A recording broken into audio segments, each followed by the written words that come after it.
With a fickle mind, we kicked the nipple beer. Steady as a goat, we're flying over trout. Ghetto down the highway at the speed of light.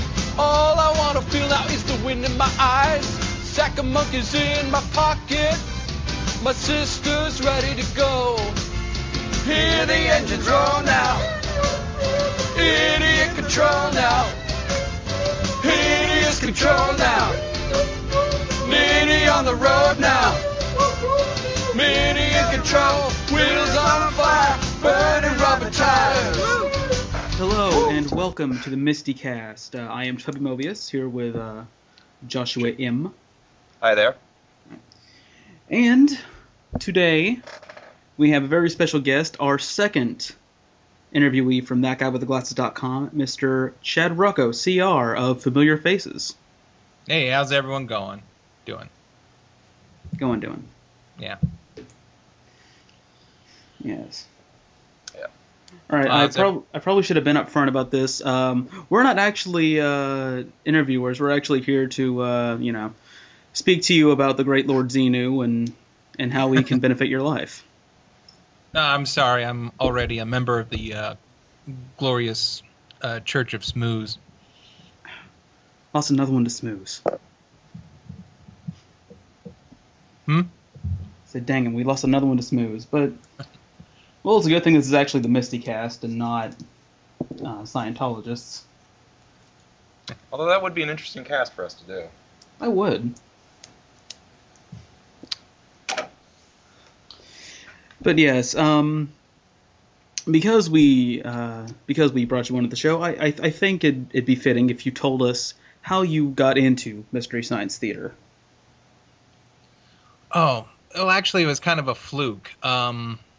Actually, the whole family was watching TV, and my parents had the remote. My dad actually, and he was just flipping through channels, and then all of a sudden we see this little, what looks like a puppet show, and it catches all of our attention for like a split second, and we stop and we watch this little skit, and then all of a sudden they go into a movie theater and they start watching a movie, and at first my dad was like, he started changing the channel, but then me and my little brother, there's about 7 years between us, so I forget how old I was, but anyway, the point is that we kind of begged him to change it back, and we ended up watching The Thing That Couldn't Die.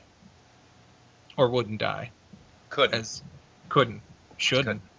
Unless it was Brain that wouldn't die. No. It was the one where it's the cattle ranch, or the farm, and, that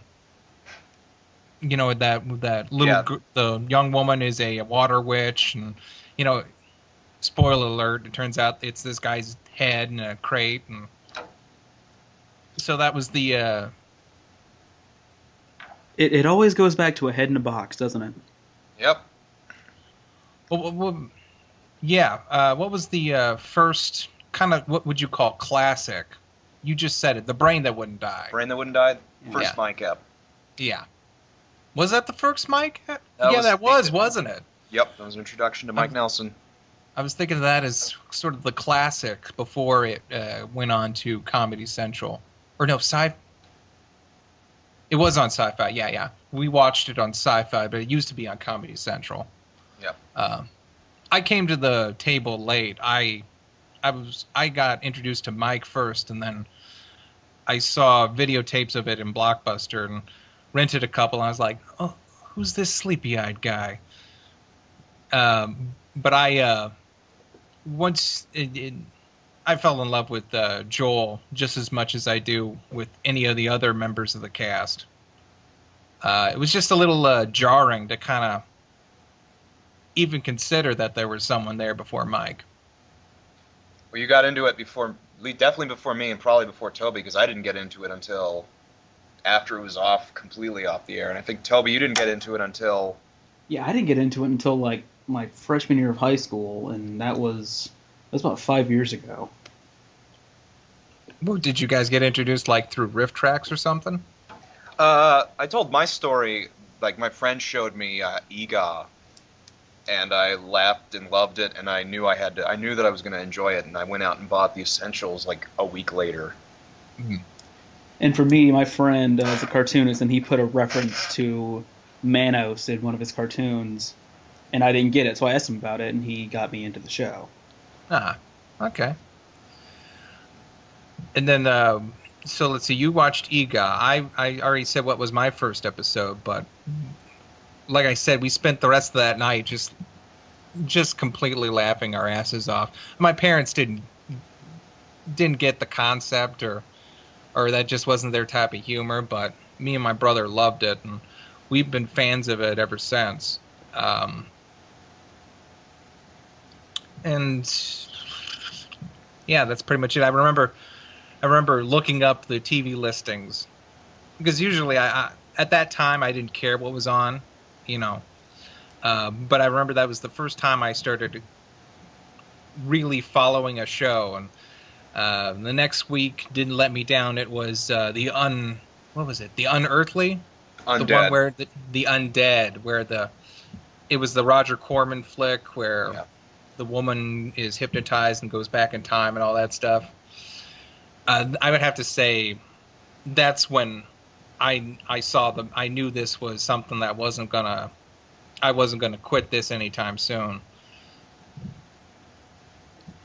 Well, you mentioned you started off with the sci-fi era, but which era do you think was your favorite? Well, I have to say it's a sci-fi era, because sometimes I watch older ones like you mentioned Ega, which is hilarious. Absolutely. Especially the Watch Out for Snakes, which is the classic line that is sort of a perpetual meme, even before there was a meme. Even before there was no such thing as a meme. Watch Out for Snakes was kind of a little in-joke between Misties, I guess you'd call us. But I don't know. I kind of like the sci-fi era. The jokes were a little bit more more up to date. It seemed like they had a kind of faster rhythm than the classic ones. Not to say that they weren't good. It's just that I don't know. I noticed sort of a tonal difference sometimes. And I'm this may be blasphemy, but I really can't sit down and get through, like, what was it, season 0, back when he was KTMA. working on. Yeah. I mean, I get through those in chunks, but they never hold my attention for more than a little while. And like I said, I know that's probably blasphemy to some people, but. Well, I can't get through a bunch of the later episodes. I still can't get through Prince of Space, which is lauded as one of the. No, I can't, but I can get through Manos just fine, and I can get through KTMA episodes just fine. Oh well, Prince of Space is graining. I'm just thinking of the Neptune. Wait, no, am I thinking of the Neptune Man, or I'm thinking Prince of Space? Are you thinking of the one with the Hitler building? Yeah, that would be Neptune Man.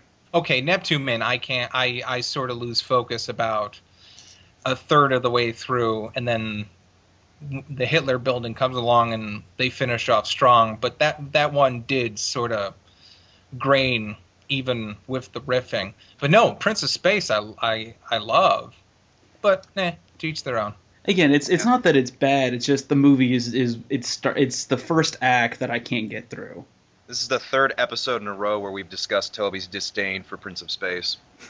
It's been longer than that, actually. Is it disdain? Because it sounds like just indifference. It's not disdain. It's just I can't get through it. Oh, okay. Yeah. It's not that it's bad. I've seen clips of later in the episode, but like I can pretty much, if I skip the first act of the film, I can watch it, but I just won't understand what's going on. Right. And there's the rub. Yeah, it sort of started out a bit strong with the kids at the dinner table, I guess. The joke about he's pitching video game ideas. Yeah. Like two Italian guys dodge mushrooms thrown by a monkey was the line. Yeah. And they're like, I don't know. But yeah, unless Crankor shows up, then that sort of was... yeah, it had the opposite problem that Neptune Man. It just had a very slow kind of first and second, whereas Neptune Man, that whole third chunk was just trying to wade through molasses. I think that's a very apt metaphor for it. Yeah.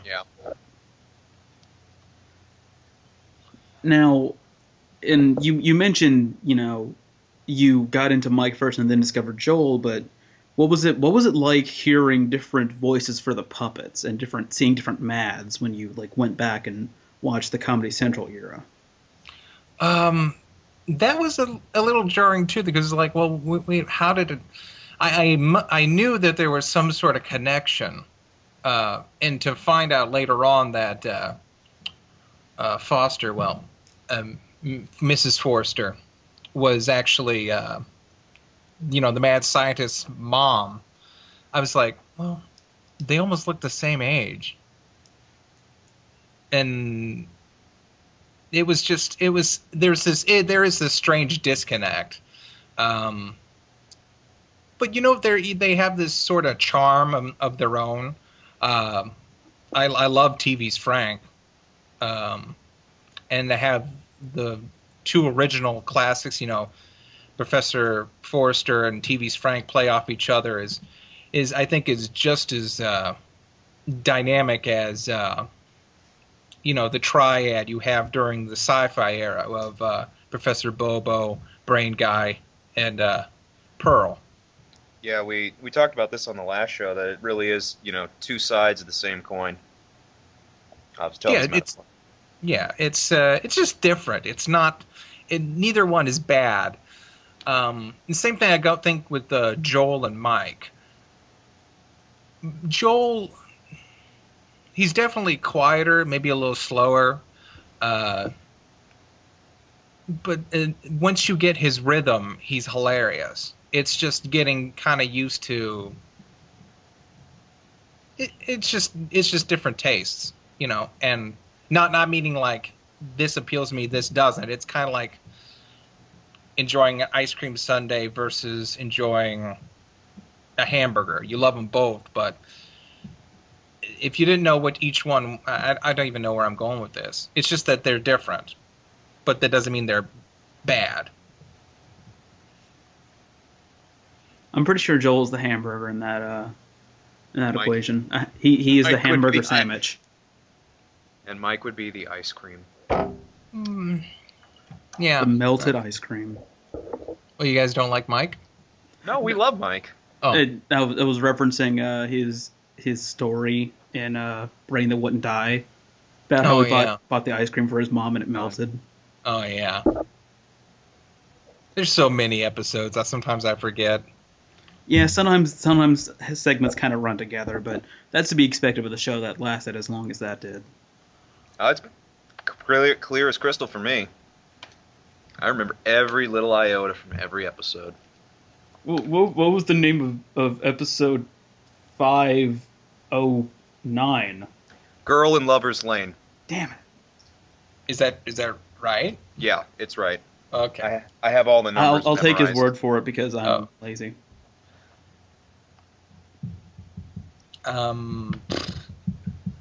Yeah, I mean. Oh, and here's the thing about Bobo and Brain Guy versus Frank and Clayton.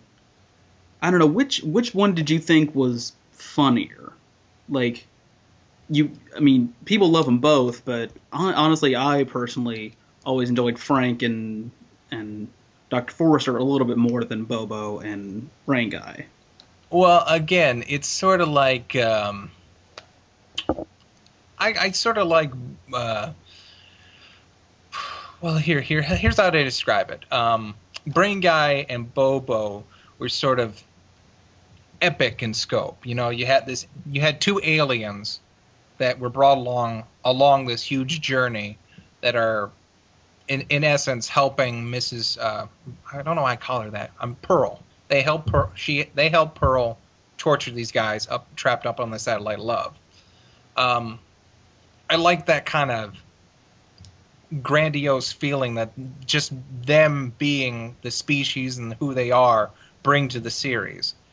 You could say the same thing with a mad scientist and his assistant in a lab, but even then that's sort of a little lower on the scale of just, it's kind of like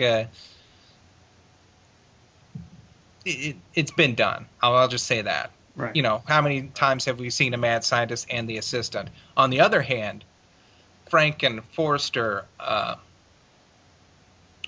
think they were definitely sort of wittier in certain cases. I just like the way they played off each other a little more. There's just these little bits that they hold on to a little more, their inflections in their voices and whatnot. But when it comes to slapstick, I think I don't know. You have the Invention Exchange, which was a huge aid to comedy in the earlier days, and you don't get that very much in the sci-fi. I mean, you go to places like the Ape Planet and the Brain Guy Planet, but it's not that kind of sight gaggy kind of stuff, which I kind of miss from just the Invention Exchange being absent during the sci-fi era. So again, it's just kind of you lose a little bit of this and you gain a little bit of it in other places. Right. Right. Now I kind of want to move a little bit from Mystery Science Theater into the current era of what these guys are doing, Riff Tracks and Cinematic Titanic. I know you've seen Riff Tracks because you put the jokes in your videos. Mm-hmm. But what do you think of Cinematic Titanic? I actually, to be honest, I haven't seen that much Cinematic Titanic. I think I've only I've watched a combined total of maybe 7 minutes of the whole thing. I just don't know why it has gotten under my radar, but it has. And well, you have to buy it. You can't really download it online like you can Riff Tracks. So right. Okay, so there, it's accessibility. I mean, where do you even buy something like that? Do you? You have to go to their website, and you may be able to get like maybe one copy on eBay, but I think it's pretty exclusive. Well, I believe they have downloads of episodes, like paid downloads, so like Riff Tracks does, like video on demand and stuff like that. Mm-hmm. So the one I've seen, and I only saw it because my friend had it, was Santa Claus Conquers the Martians. Was their take on it, and it is very supremely funny. And the best part is a lot of the jokes are only really funny if you've seen the Mystery Science Theater version. Like they're callbacks to that. Like in the intro when they're walking to the theater, they tell them what movie they're watching, and Trace just bolts. He just like runs away screaming. They have to drag him into the theater. Trace has supposedly said that he hates that movie, which I don't know why you would hate that movie of all movies. It's probably like just tiredness of it. Yeah. I mean, I wish I had more input to say on it, but I think Spoonie said it best for the Noah, over on the site, Spoonie one. He said he doesn't enjoy that movie because so many people have ripped on it. Yeah. I think like you said, Mystery Science Theater did an episode on it. I'm not sure if Riff Tracks had one. No. Did Riff Tracks? Okay, they don't. But okay. Elvira Movie Macabre did, and I think they had it on Cannes Film Festival, and it's public domain. It's supposedly public domain, so if anyone wants to, anyone can take it on. Well, it's such a ludicrous idea. It really is just a sitting duck. Yeah. It's asking for it right on its cover, I still think it was blasphemy that they did it a second time. I think first was really good, and then to do it again was just kind of... Well, again, I liked the second time because some of the jokes were callbacks to, like, I think one of the first one Joel does is, I used to be really surprised Pia Zadora was in this movie, and I don't remember why. Well, I don't mind a second go-through because I do, especially just the way I work and others, on that guy with the glasses. Sometimes people will miss jokes, really funny jokes, or someone will just have an idea and say, okay, well, I'm going to review the same thing someone else did because I have a few more jokes that I think are funny. Right. But a whole riffing, a whole, sitting down and watching the movie and making jokes. Like I said, I think it's the sitting duck of riffing and reviewing, and I guess people have just kind of grinded it into the mud. Well, I guess, like, since we're on that topic of films being riffed again, I want to know both of your takes on... Talk about it, on Riff Trax doing Manos again. Riff Trax is doing Manos again? Yeah, they have this big announcement that they're doing Manos again. Like I said, I like the sci-fi era of Mystery Science Theater because I think the jokes were a little bit more timely. If they can make some really great material and kind of update it for now, then I could sort of see that working. But on the other hand, I think the best jokes are the ones that are timeless. They don't make a reference to anything. And hey, if they can make more jokes like that, then more power to them. But either that, or maybe it's just an attempt to go, like going back to your roots. Like a band will produce an album. They'll produce so many albums, and then they'll just want to do something kind of like their first album just because they want to. Right. And they're not necessarily, it's not about, oh, this is the, it's like we just want to do this just because we want to do it. And I don't begrudge them for that at all. Yeah, I mean, I guess I could see it. I'd be curious to watch it. Don't know if it's going to work. Yeah, that's pretty much the same attitude I have about it. I don't know if it's going to work because I think everything that needed to be said was said the first time around. And I don't really know what a few more minutes of footage that was cut is gonna bring to it, but Well, and the footage that's cut is not exactly the most. It's kind of unsettling. Like it wasn't just cut for time. It was cut because it was kind of unnerving and stuff that people don't want to see. It was a lot of it is the master hitting his wives again, and I don't see how they could make that funny.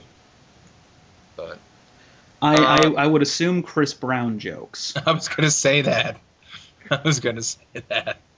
And it sounds horrible, but yeah. My take on it is to me it seems way too convenient that it's happening now because recently we had Manos 2 Search for Valley Lodge was announced. You had the remastered version of Manos. Who's doing that, Toby? I don't know who's doing that, but I've known about it because I follow MST3K info. You had that. You had Shout Factory doing their special release of the Mystery Science version of Manos with the unedited, really bad looking public domain, which Manos isn't actually in the public domain, it turns out. But to me, it just seemed that it came at a really, really way too convenient time for them. Yeah, and of course Elvira has been doing it. And Elvira, yeah.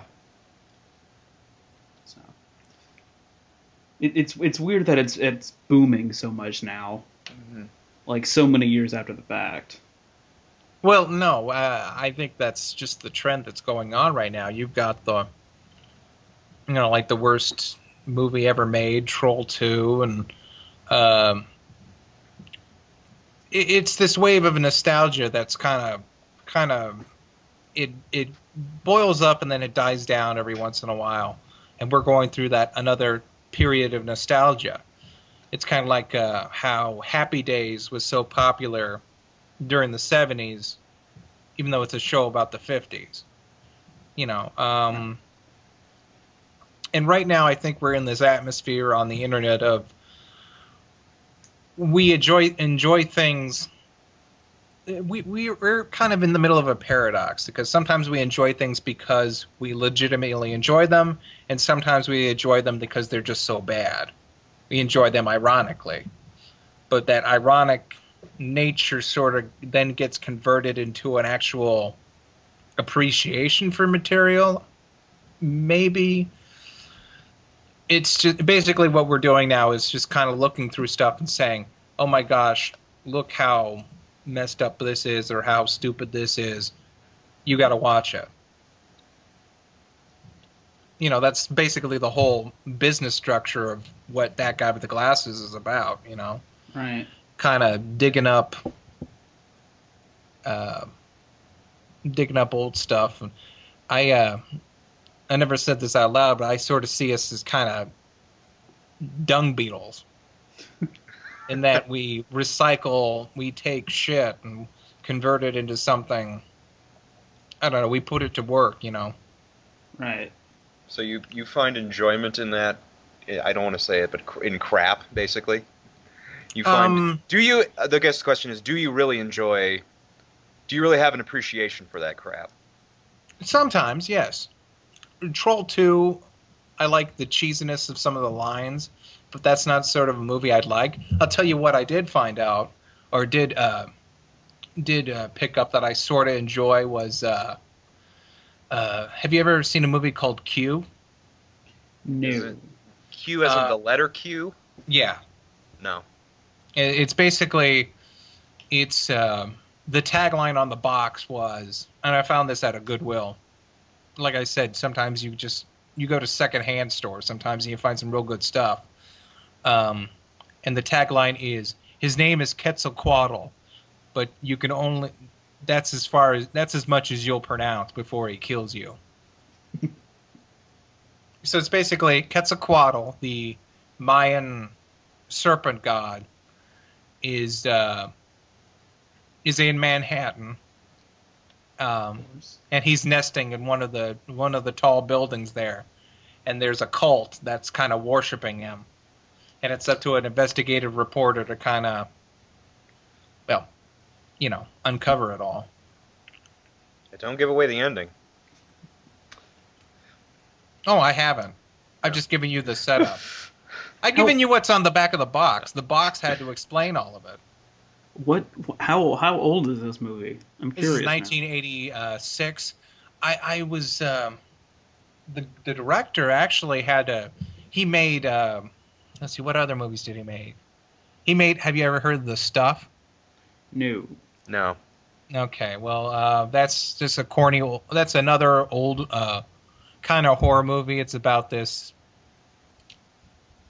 Well, it's about kind of like this. I don't even know how to explain the premise because the premise is so dumb.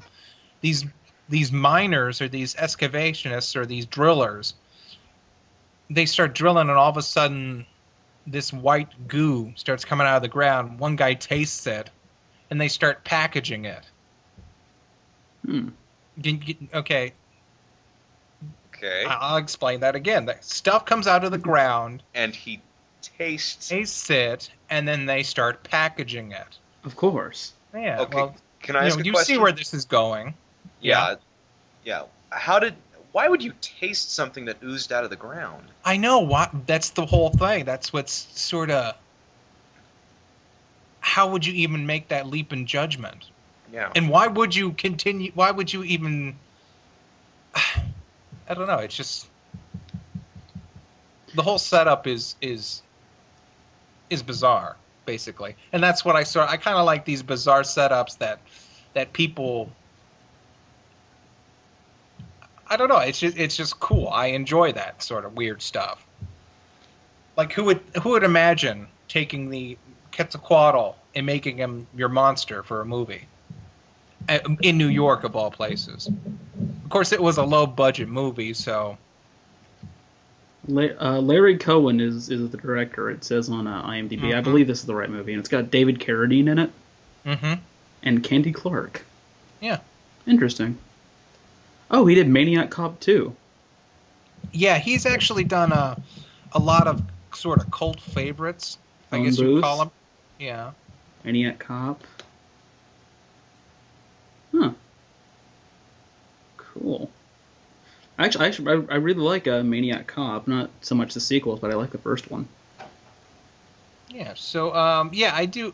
To answer your question, it's a matter of preference. Some stuff I kind of gloss over. For example, I'm glad that. Are you aware of the Cinema Snob? Yes. Okay, I'm glad he reviews what he reviews. I would never watch any movie that he enjoys on a regular basis, just because that's not my shtick. Right. That's my thing. But I enjoy his take on it, and that's the way I can enjoy that. But as far as that kind of old stuff, I wouldn't watch that. It's just kind of whatever hits me, you know? Right. Like Rockula. I love Rockula. Have you seen that movie? Yeah, I've seen your review of it. I haven't actually seen that movie. Okay, Rockula is good. Six String Samurai. Have you heard of that? That movie's amazing. Isn't it? It's both terrible and somehow brilliant. It's like a giant metaphor or dream or like it. I'm probably going to review that one. Awesome. Because I love that one so much. So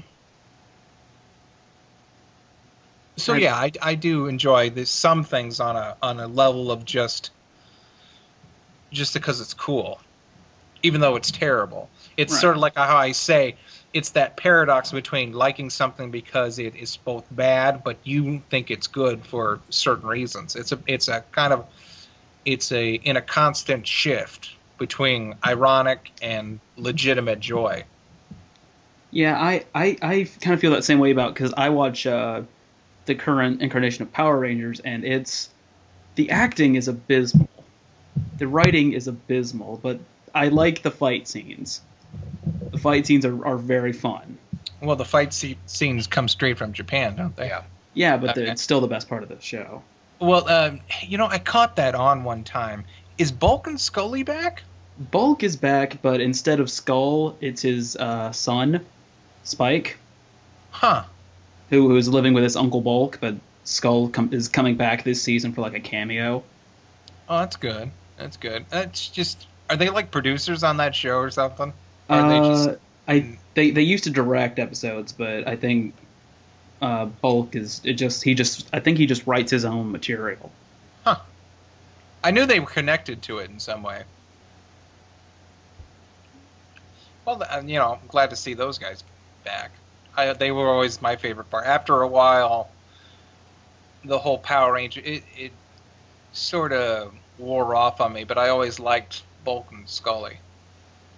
Yeah, they definitely are the best part of the show, even now. Bulk he's pretty much the most interesting part of the whole series. What was I going to say? I got another video from Goodwill that one time. In fact, I got it with the Quetzalcoatl. And it was Pocahontas, and it was a stop-motion animation. Huh. Yeah. And it was released kind of at the same time Disney released theirs, which was kind of like, it was counter-programming, because it was weird. This one was more historically accurate. It has him, it has Pocahontas meeting John Smith, but the relationship is more like an older brother to a little sister. They're good friends, but they're not in love. And it actually shows her growing up and marrying, I don't know, some other guy. Yeah, the other guy. The thing people tend... Go ahead. No. I was going to say, the thing people tend to forget is that she was like 9, he was 26. Yeah. It was more of an older brother, little sister kind of relationship they had in real life, supposedly. Yeah. But anyway, on the cover, in big letters, it said a special message from the Power Rangers. And I was like, what? And it was released by a little independent studio. Not Seba or Saban. Or anything. I was like, well, what would the Power Rangers have to do with this? And I watched the whole thing. The animation was a little weird. It's kind of like what you'd watch in a when the teacher wants to show something during school. It was okay. It's kind of reminded me of those penny cartoons in Pee-wee's Playhouse. Mm-hmm. Yeah. But anyway, I watched the whole thing, and it's just the PSAs that they used to run. Like Bulk and Scully. It's not them, but it's their actors, and they're with a bunch of kids, or one of them has a niece or nephew or something, and Skull walks up and drops some ice cream on Bulk's shoe, and the kids all yeah, beat him up. He's like, you know what? That's I act. That's and he tells the kids, that's an acting job. I'm really not that mean. There's a difference between real life and acting. And they look at the camera and it's all cheesy and everything. The more you know. But anyway, they just showed a string of the Power Rangers PSAs. Wow. But it was if I have to review this at one time because I got I just have a hilarious joke in my head. And anyone that's listening to this podcast will hear an exclusive because this is the joke that's in the script. Bulk looks at the camera and says, even though I play a bully on TV, I'm really kind of a nice guy in real life. And then I say, on an equally ironic note, stay the hell away from the Red Power Ranger.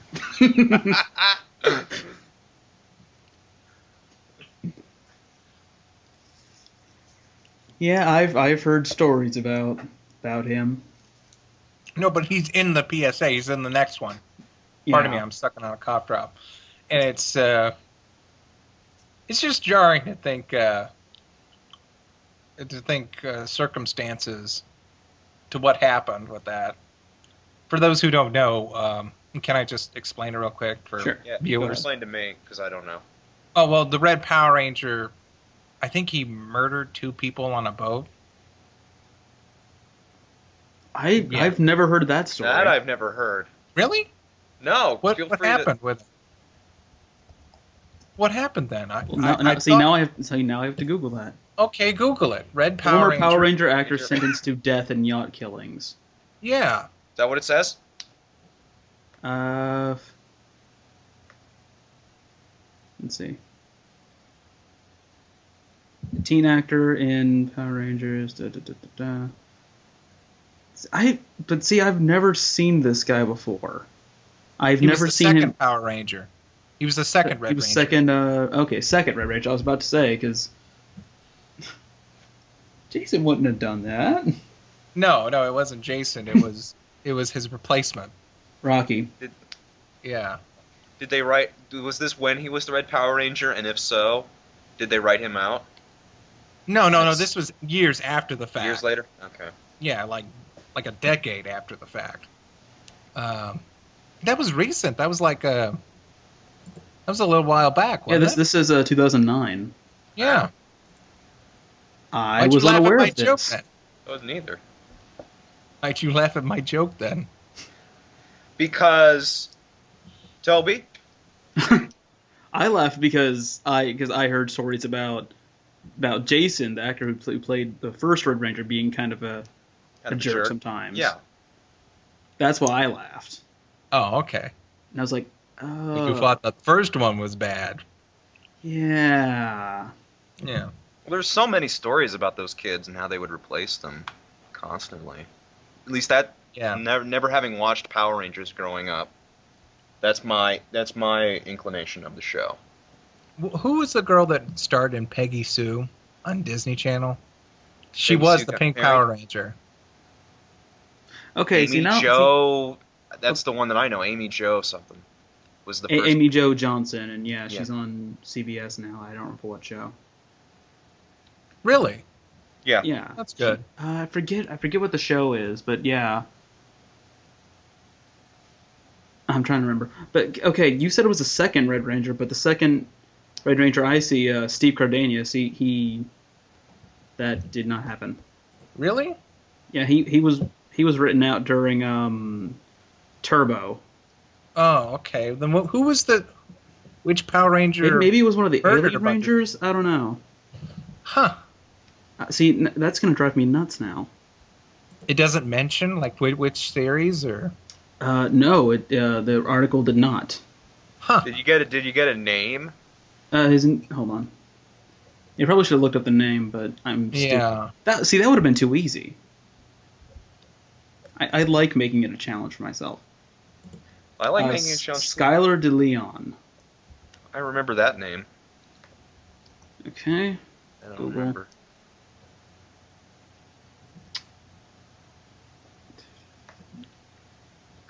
Somehow he doesn't have a Wikipedia page.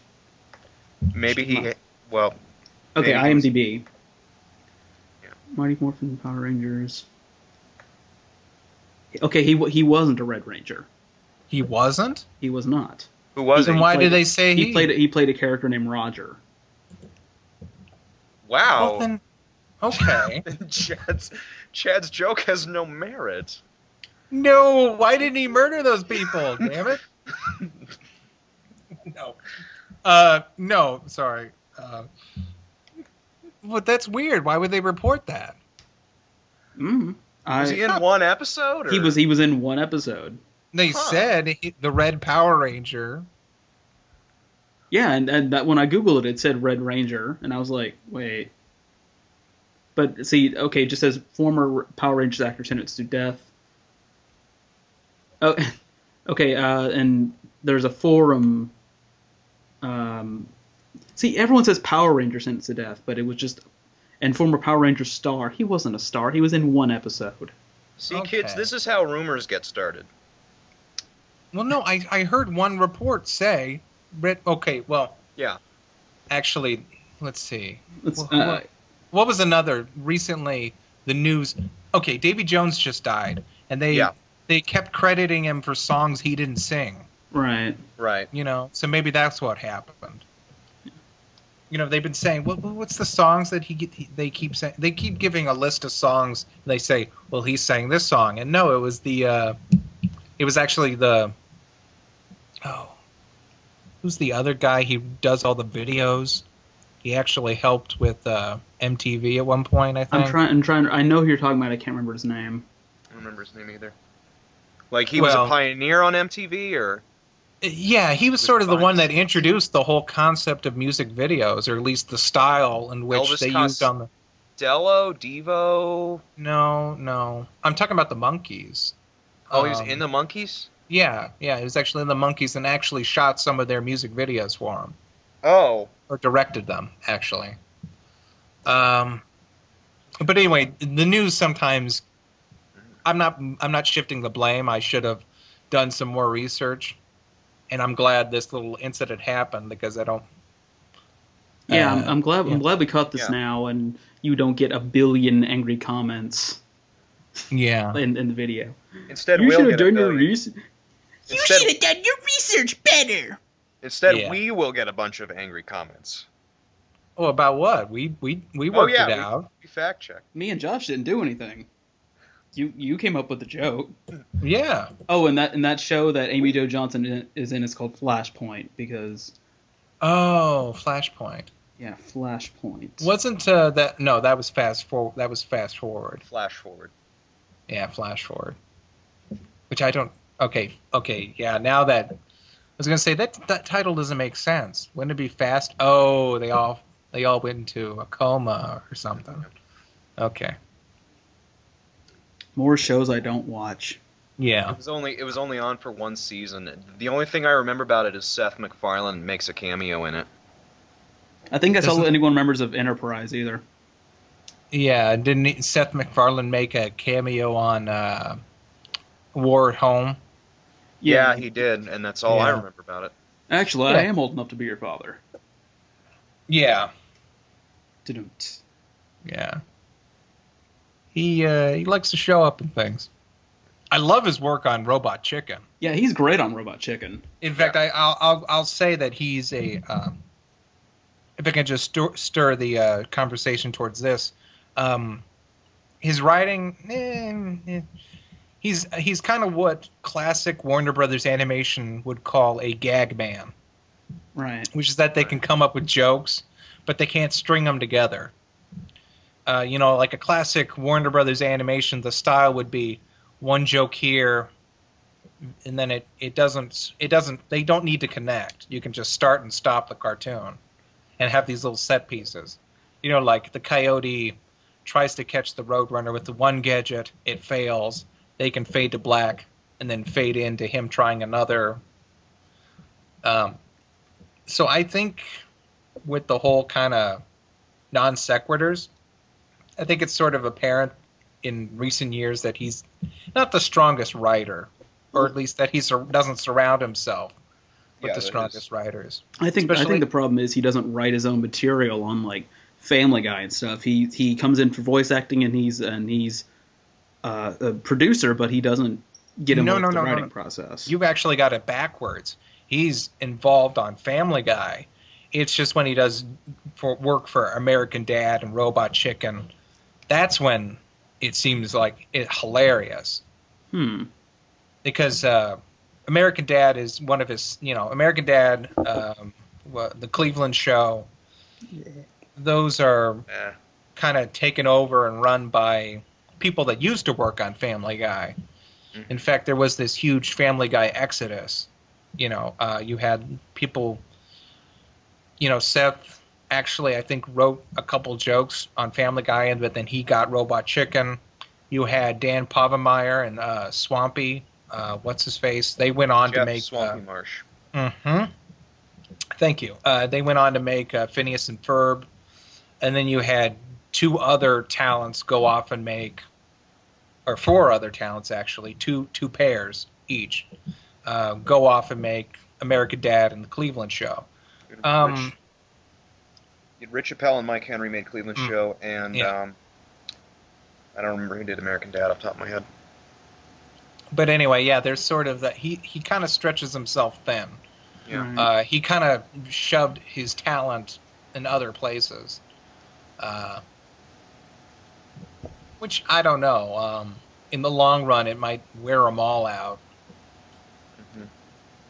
But I don't know. Sometimes those certain episodes or those certain shows offer different humor in one case that the other might not be able to explore. Yeah. I just wish that the Cleveland Show would explore some kind of humor because it's not funny. Yeah. Oh, I like the Cleveland Show just fine. I can't watch it. It's not funny to me. I liked the Mystery Science Theater reference, and that was about it. Everyone kind of credited Seth MacFarlane with making that reference. I'm sure he didn't make it. I'm sure someone else on that writing staff. It was probably Mike Henry because he's a big fan.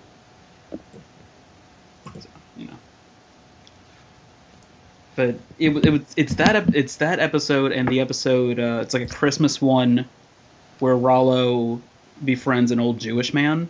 I think it's Carl Reiner plays that's a very good episode. Yeah. That's like the only one I legitimately enjoy. The thing that angers me about... Go ahead. No. Go ahead. The thing that angers me about those shows is like the people are all really jerks. And I know that that's kind of the idea, but it's hard to empathize with them, even though I can't empathize with them. I know that they're supposed to be brash, but like you're like, why are we supposed to like these people? Like, I don't find them endearing at all. Well, I think that's more so on Family Guy now, especially since I think Lois is the best example of this happening. Where she just turned into just such a miserable creature. What with kind of stealing Meg's boyfriend and just. Especially, this is what really pissed me off, is when how she makes fun of any love interest that Brian has.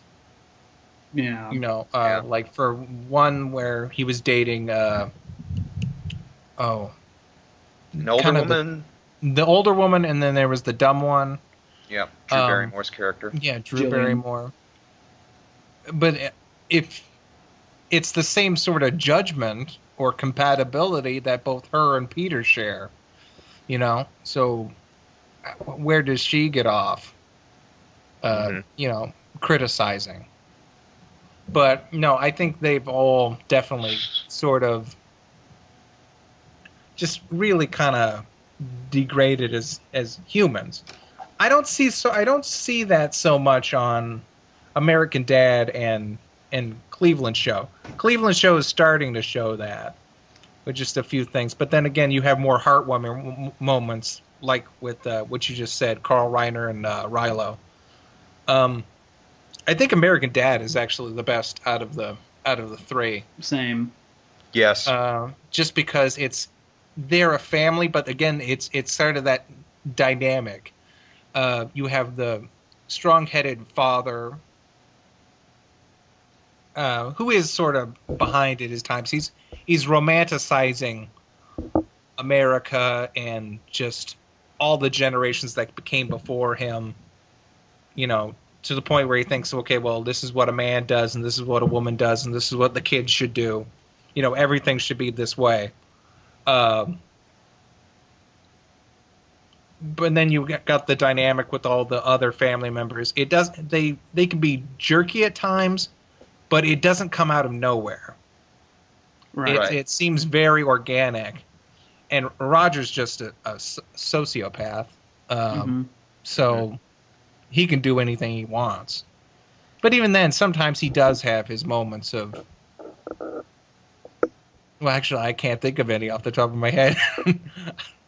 As the words were coming out, I was trying to think, what's one time that he actually... Did something nice? Yeah, he did that earlier on when he was trying to make a connection between him and Stan. There was that one where he tries to be nicer, but it turns out it's killing him slowly. It produces bile in his system. I think it's the one where he has a split personality. I love that character. And then he kills him. Yeah. Oh. But then he's nicer to the salesman girl. No, but I would have loved to seen that. I would like to see some of his split personalities live on. Especially, I just got a kick out of how corny that guy was. He said, "No, your garden looks amazing. You're a regular Johnny Appleseed." Like, "No, sir, there'll never be another Johnny." And he takes his hat down. Well, goodbye. I don't touch the devil's nectar. Yeah. You're basically making fun of me. Or what was that one? He's so happy when he sees the pigeons at the park. Oh yeah. He's like, "Here you go, Marigold. Here's some for you, Stan."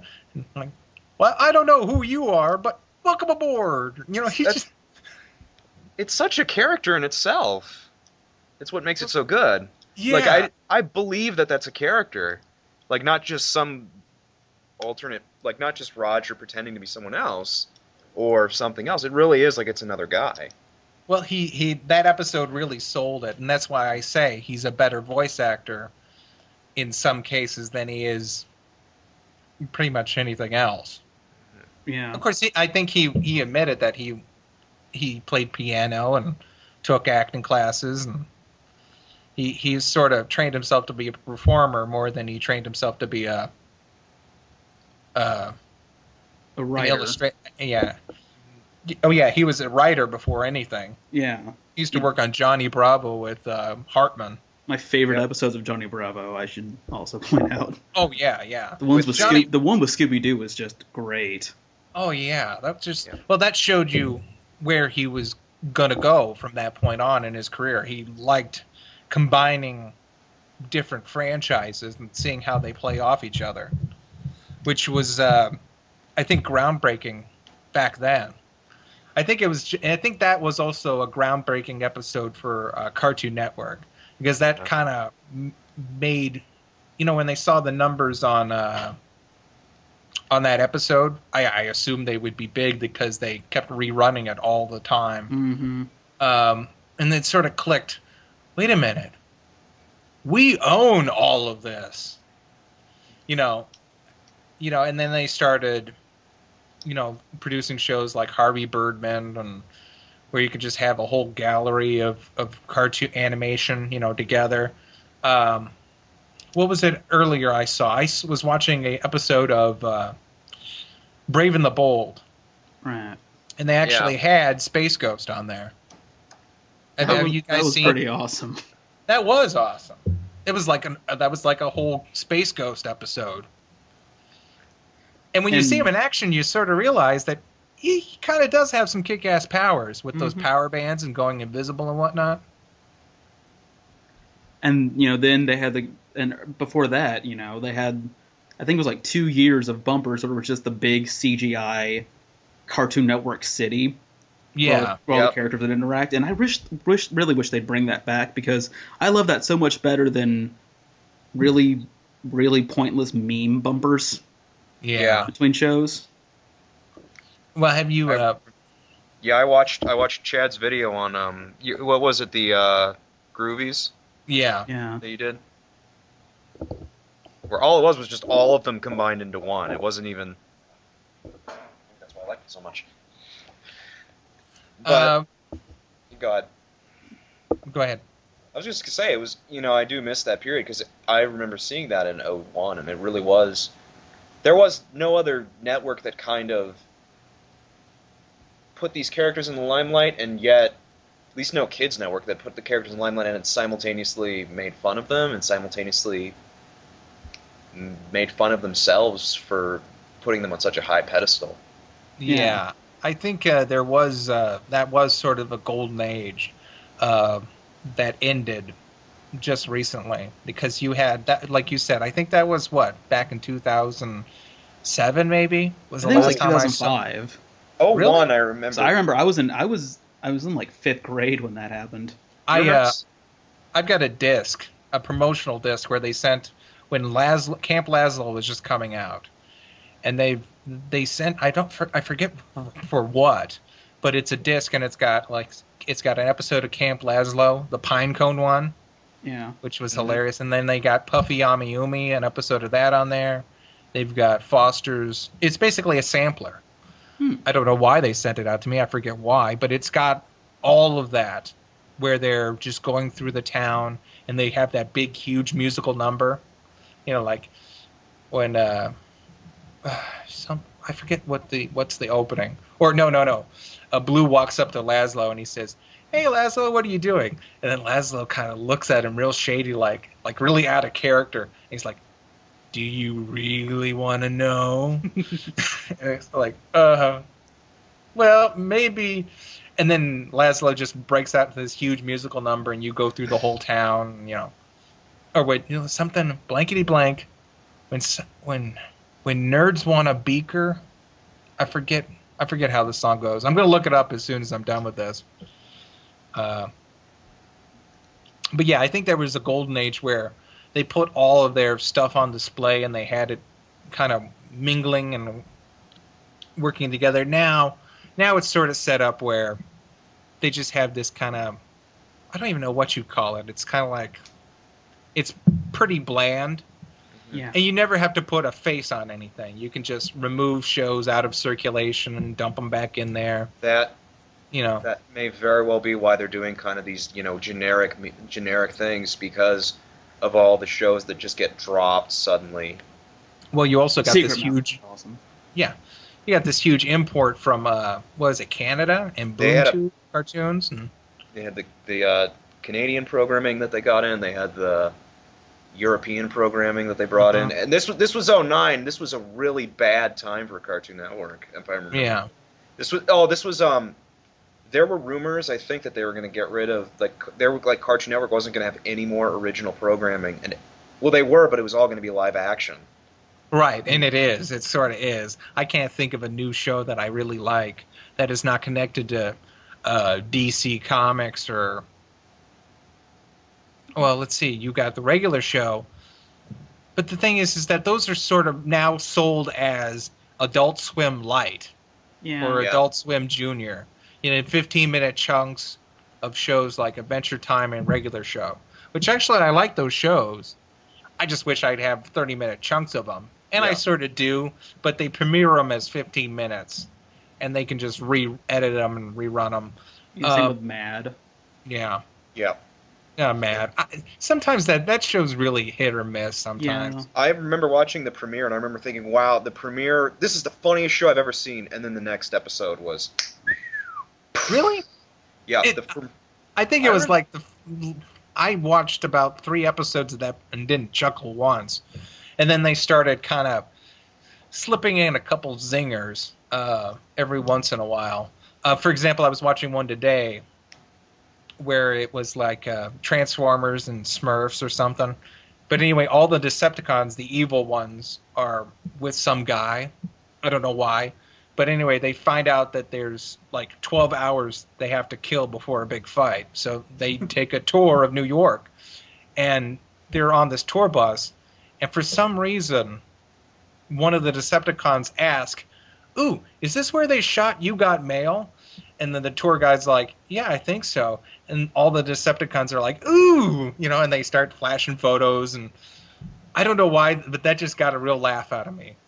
Like, the Decepticons apparently are big fans of You Got Mail. You Got Mail.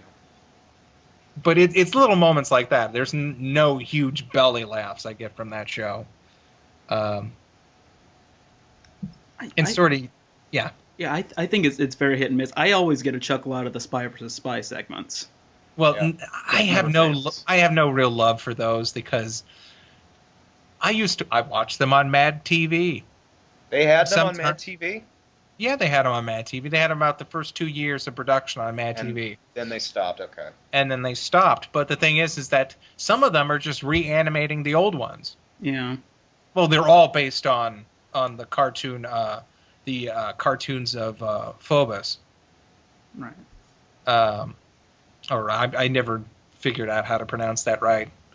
But anyway, yeah, it's Cartoon Network is sort of now this generic.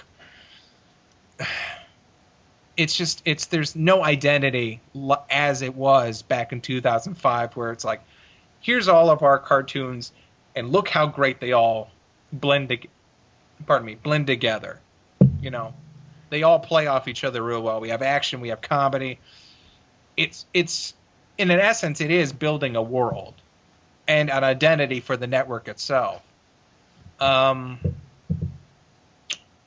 you just don't get that now. You don't even get that with Cartoon Network or Nickelodeon. Well, I mean, Nickelodeon, in my opinion, Cartoon Network, there are definitely shows I like on Cartoon Network, but Nickelodeon completely got blown out of the water years ago. Mm-hmm. Well, no, I kind of like, I still like Fairly Odd Parents, but they haven't produced anything really good lately. Well, I like Tough Puppy. I think that's good, but I have a special place in Hartman, ironically, my heart. But no, I can't think of anything else that Nickelodeon has that. Well, they've been riding the SpongeBob train for 12 years or 13 years, and that's sort of what they've gone to the bank with. And they don't need to make anything spectacular because they can limp to the bank on that every time. Oh yeah, and everyone's making, live action shows about kids going to school or kids being rock stars or kids. iCarly actually, sometimes I'm with Todd in the Shadows on this one. iCarly sort of was kind of like a goofing on, or it reminded me of those old sitcoms, like in the late 80s, early 90s, the kind of goofy setups, and some of the premises were okay. But the problem is that whenever something becomes successful, like in the case of iCarly or even SpongeBob, everyone goes crazy and they start to mimic it. Mm-hmm. And then you got stuff like, what was the one that just enraged me to no end the other day? It was it. No, I can tell you probably. Well, Ant Farm, and what else? Shake It Up. Shake It Up really was horrible. I don't watch any sitcoms on Disney Channel, and neither do I. I don't know how Sunny with a Chance is still on as so random. It's so obviously all that it hurts. Yeah. Well, it's not even all that. It's the things that were ironic jokes about what's her face was. Demi Lovato. Yeah. Well, no. I only followed it a little bit, but I could tell that these were the jokes that sort of padded everything between the real content, which was the stuff that went on behind the scenes. And now you're taking the stuff that people didn't laugh at the first place, and you're making it the whole content. But you don't have the actors be the actors that are still the characters. Yeah, they're always the characters now, which was never funny. I don't even know how it's on. I don't know how Johnny Test is on. I've said this on 3 different separate podcasts. I don't know either. I can answer it. It's Canadian. Cartoon Network doesn't have to pay for it. Well, no. Scott Gerald found Ted Turner blowing someone in a bear costume, and he is holding that over his head, so he gets a paycheck for making. Because Scott Gerald's, it's weird. Scott Gerald's used to actually work on Animaniacs, one of my favorite animated shows ever. Is it? And he actually produced. Is it Scott Gerald's on Johnny Test? Yes, he created it. I remember that he did stuff for Crypto the Superdog and Ned's Declassified. I remember him from Freakazoid. Yeah. Well, he used to work for WB, and to an extent DC when they started making Crypto the Superdog, which I don't want to get into it, but I guess that was an okay series. It was okay. I like the way they explored all the different stuff. But anyway, my point is I don't know how that show is still on. I don't know how they're making new. Every time I hear new episodes of Johnny Test, I'm like, what? How? Why? It's been on for I remember it from 02, 01. Oh yeah, I remember years. When it wasn't horrible. Kids WB before Kids WB got the can. Yeah. Remember when it wasn't horrible Flash animation? Yeah, I remember that. Yeah. I remember it. And then the thing is that they never created any good models for that. Maybe if they actually took the time and said, okay, we're gonna get our shit together and make some models, like solid ones, like you see on I wasn't gonna bring this up, but no, I won't bring it up. Dan Versus. Yep. We know you were going to bring up My Little Pony, and I know, but I wasn't going to do it. Go ahead. I got a question from one of your fans asking about My Little Pony because we were going to come to that bridge. Both those shows have really tight character models. Yeah. They actually have a 360 model so that when you turn the character around, you can actually do that. It's not just flipping them over or making a quick cut. So, or whatever the hell they do on that show. The hands look like hands, and they always look like the same hands every time. Johnny Test, man, I don't know. It just boggles me. Yeah, I'd rather watch Sidekicks. Do you remember that show? No, I don't. What was Sidekicks? I'd rather watch Sidekicks than Johnny Test, but I'd rather get a lobotomy than watch Johnny Test. Yeah. Well, see, then I'd be the target audience, so Yeah. Zing. Sidekicks was another show on Cartoon Network, and it was about. Have you ever? It's kind of like Sky High, except a cartoon. and not very good. I kind of liked it. It was okay for what it was. It just... Yes, now I remember it. It was something that... It just felt like I really wish there was a Sky High series instead of this. That was part of the Canada thing where they got... Yeah, it was. I liked the dad, Zod or Zox. Yeah. Where he was good in front of his kid, but evil in front of everyone else. And yeah. His kid really loved Zox, but hated his dad. I like that sort of thing. I wish they'd explore more of that, but I guess they didn't. But yeah, there is a way to produce, and I don't want to call it Flash animation because Flash is just a program.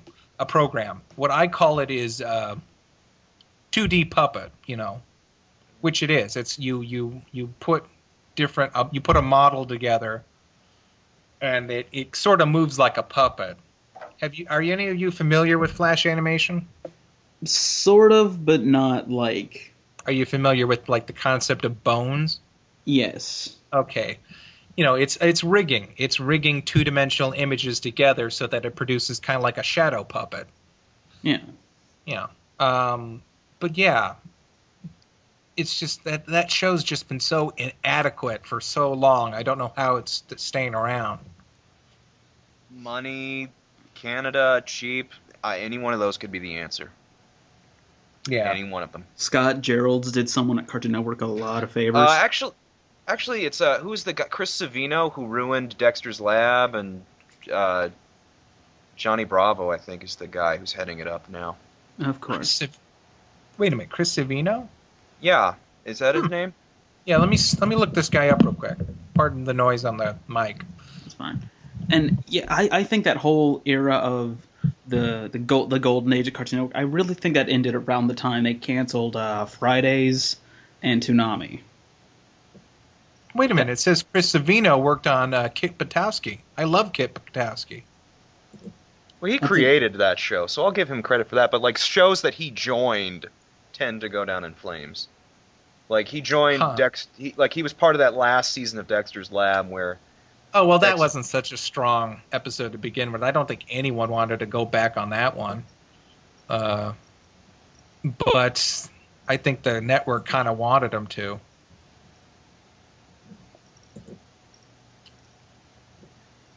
Yeah, but like I said, I think that era ended when Fridays got canned and Toonami ended. Toonami was legendary. I remember watching Toonami. It used to be on every weekday from like 4 to 5, and then they moved it to Saturday. They had midnight run. And then they moved it online, and that was a disaster. Yeah, because every kid wanted to watch Prince of Tennis on Toonami. I saw that when it first came out, and I was like, that confused the hell out of me. Prince of Tennis? It made more sense than Hamtaro. Well, Hamtaro's kind of cute. Hamtaro's cute. It would appeal to young kids. Yeah. Prince of Tennis is a tennis player. It's like, unless he's going crazy and beating people with the racket, like, what's his face? Who's that angry tennis player? Yeah. John McEnroe? Yeah. And he didn't beat anyone with his tennis racket. I'm just saying. He's very angry.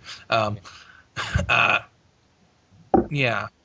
Yeah. Well, you can totally tell the mentality of Cartoon Network's gone down the pot because of what happened with Symbiotic Titan. Oh, yeah. I'm still in shock and awe. I can't believe they dropped the ball on that. I remember thinking, wow, this is like after that. Like if you remember, it was on for 11 episodes, and then it was a hiatus, and then the last 9 aired. And I remember thinking, wow, this has been a really short hiatus. And then they said we're moving it to Wednesday night, and I was like, oh no. Yeah. Like I knew right then and there, like oh, they're killing it. I can hear the organ playing. Yep. And yet I still get more crappy episodes of Ben 10. You still watch it? Clone Wars is still on. Well, Clone Wars I don't mind so much because I think they're actually doing an okay job at least sparking a little bit of interest in me back into Star Wars and that universe. But I wasn't a huge Star Wars fan to begin with, so there was no real fallout for me when the trilogy came out. See, it wouldn't bug me so much because I genuinely like the clone characters, the Jango Fett characters. Mm-hmm. They're fine, but the character I just cannot stand is Ahsoka. She's just. Well, you actually wonder how she survives, or when she probably dies. won't, and I really hope that the next time Lucas re-edits Episode 3, we get to see her die. Yeah. Please do something right, Lucas. Well, no, it's weird. This whole series, it's weird because you're basing sort of a TV series, and that kids will watch around will basically end in a massacre. Yeah. And so I'm kind of wondering where the heck is this all going? But the journey there is sort of good, because I like. There was one episode I saw recently, and it was who's the lady the lady Sith? I know head. I know what you're talking about, but I don't follow it enough to remember her name. Okay, well, it was her, and it was a team of bounty hunters, and it was actually Boba Fett as a kid.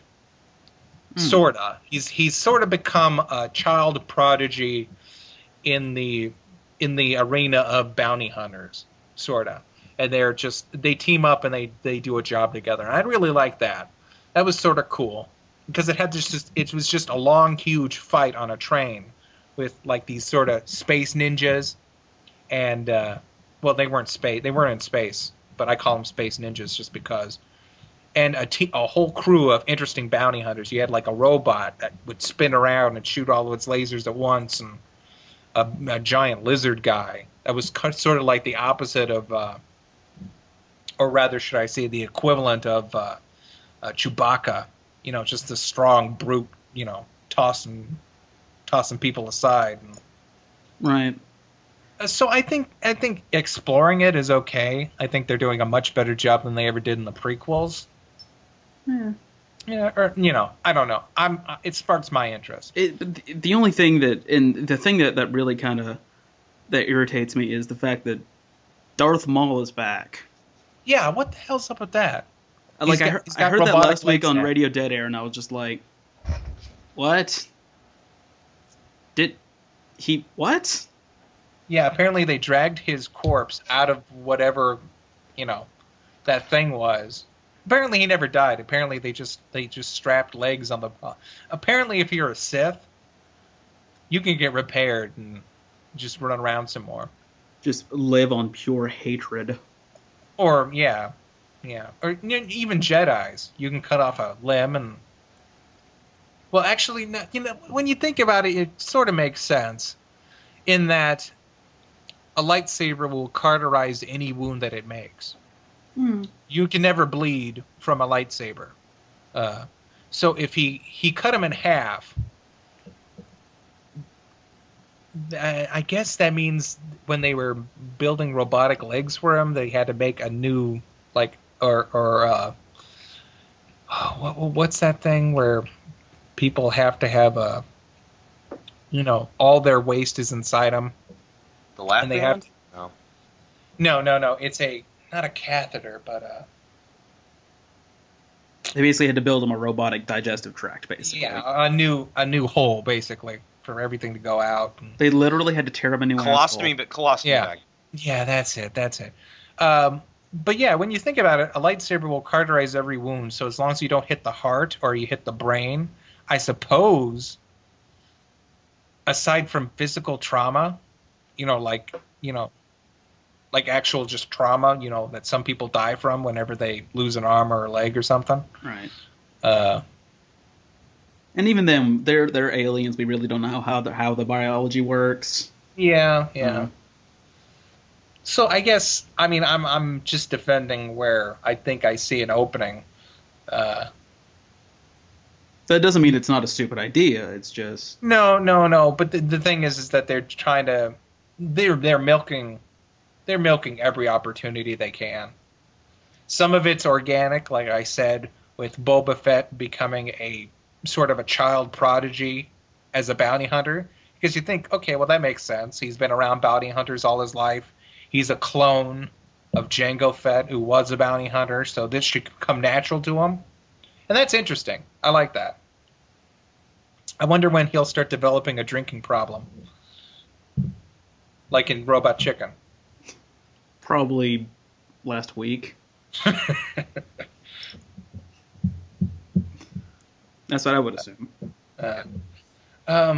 But what we were talking about before all that, oh yeah, Cartoon Network. Cartoon Network going down the drain. And just the tragedy of Symbiotic Titan. Yep.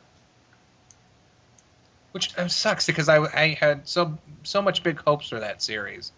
You and everyone on the planet who saw it, nobody I know said, wow. I think everybody thought it was going to go for a long time. That will go down in my memory as something along with SWAT Cats, which is another series that Warner Brothers killed. Although the reason they killed Symbionic, I'm remembering this now, is because they didn't have enough. Here we go into the whole debate about this. They didn't have enough kid viewers to justify merchandising. They couldn't merchandise it the way well, they're robots. They're robots and monsters.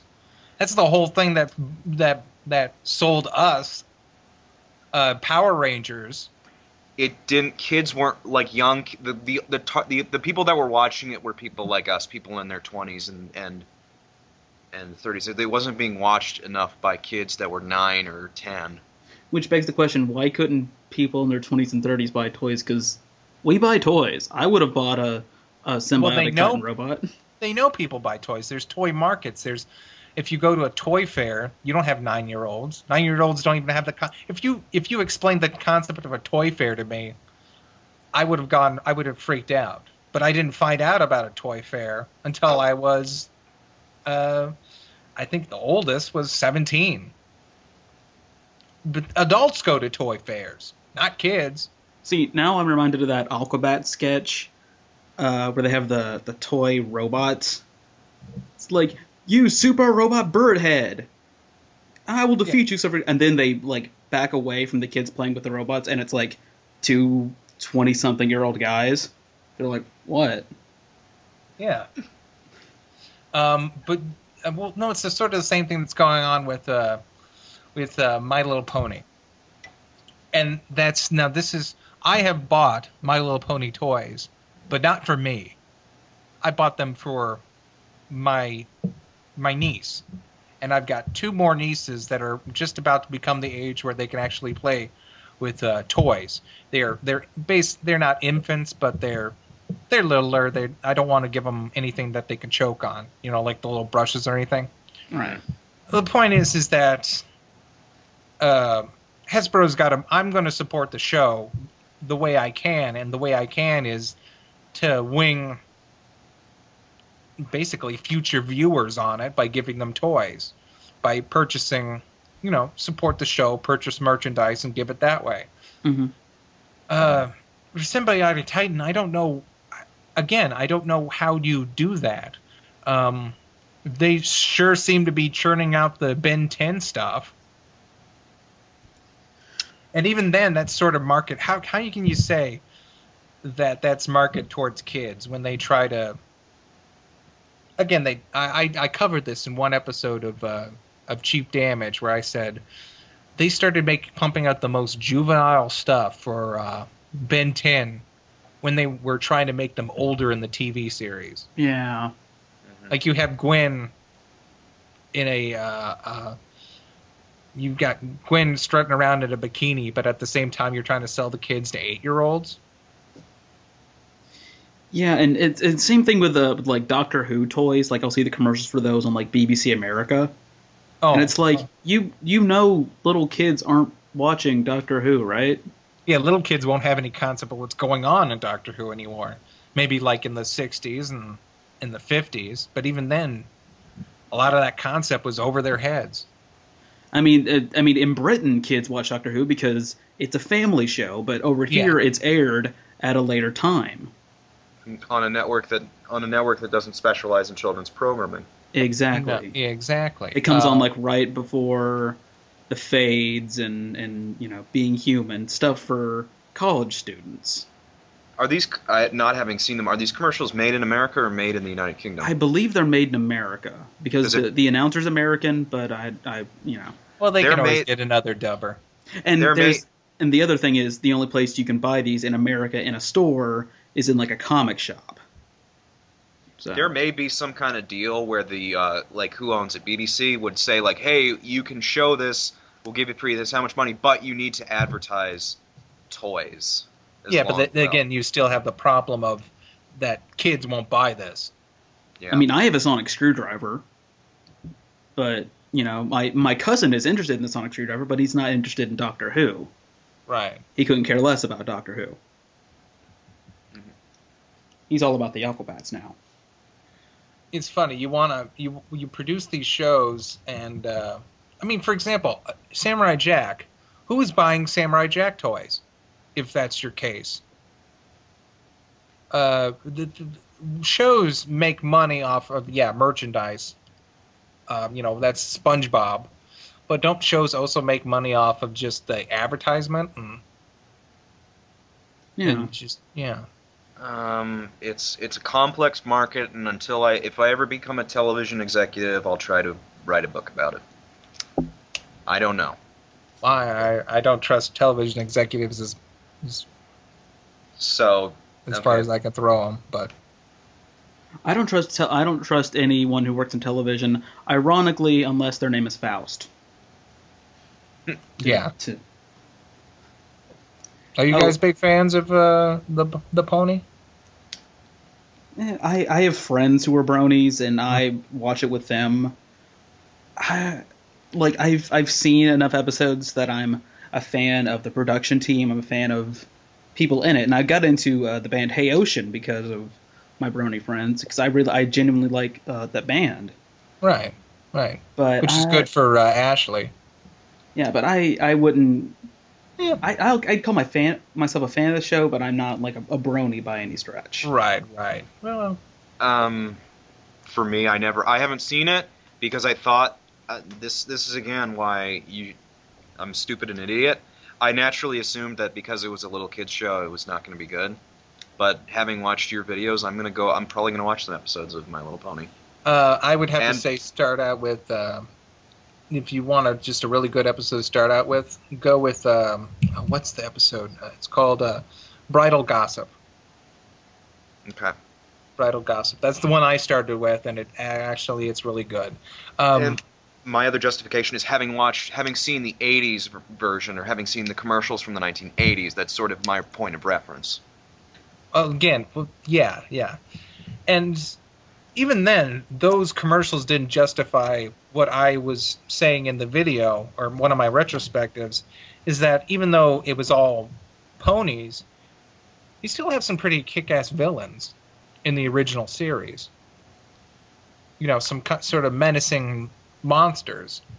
I think just because something's, people write off shows that are sort of directed towards kids. But I think if you have a really good production staff and you can produce really great characters, that'll carry it along. For example, when I hope you guys don't mind me perpetually talking, but that's fine. Go nuts.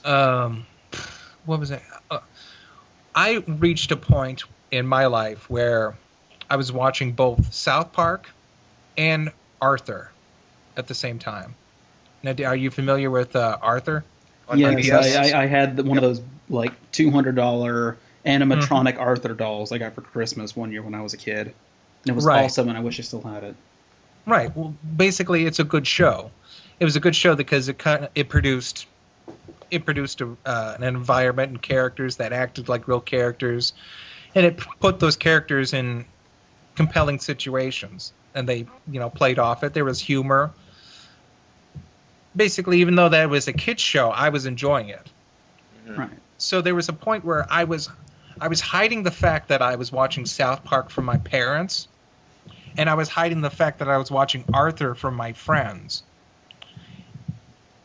And that, even though the show was very similar, in terms that you have a group of kids acting like kids, just because some of the things that happen to this group of kids is a little more mature, and they get to say some more mature stuff that kids are naturally going to say because they're constantly discovering language. And then you have this other group of kids that are having just more normal adventures, but they're keeping it just as interesting. Right. With what they have. So I've always held those two as kind of a point-counterpoint. Because a lot of people have tried to copy the really cutesy, safe for kids method and failed horribly. Because they didn't inject anything, like humor or character or anything. And a lot of people have tried to copy the South Park method, and they've failed horribly. So I always put those two as examples of, well, here's how you do adult stuff and here's how you do kid stuff, and they're both equally interesting. And I think it's unfair to have certain restrictions on one and then the other. Yeah, that's where I'm coming with that.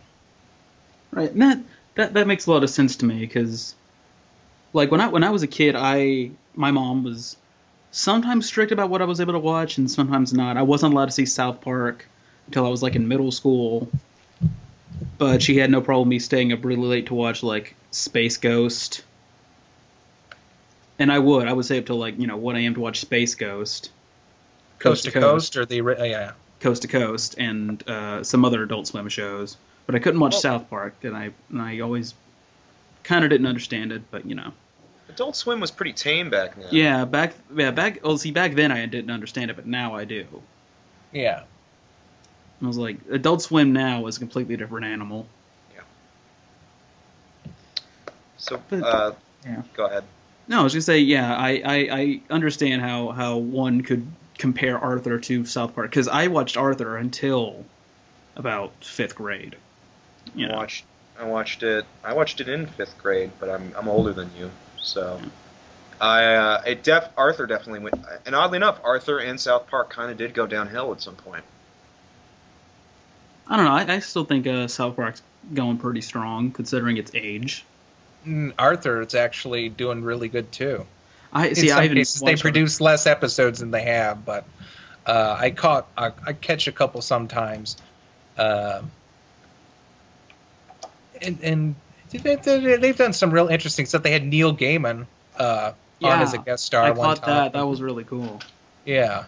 So, and again, you have Neil Gaiman, who I think you're starting to see this emerging dynamic with actors and producers and writers that you may have not seen since like the 1970s and 60s, and that's where people can turn around, make really adult stuff, and then turn around and make really fun, kid-friendly stuff, and no one bats an eye at it because they realize that there's a time there's a place where you can be really adult and raunchy, and then that's one world you've made, and then you can be real nice and you can be not cutesy and cuddly and gentle, but you can be appropriate in certain ways, but at the same time just as compelling. I would say actors voice actors like Jack Black, who does a lot of kid stuff, but at the same time does a lot of stuff with Tenacious D and all that.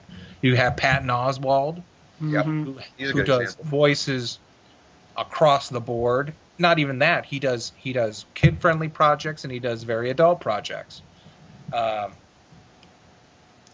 then sometimes it's just like a weird juxtaposition, like when Sebastian Bach was on SpongeBob for some reason.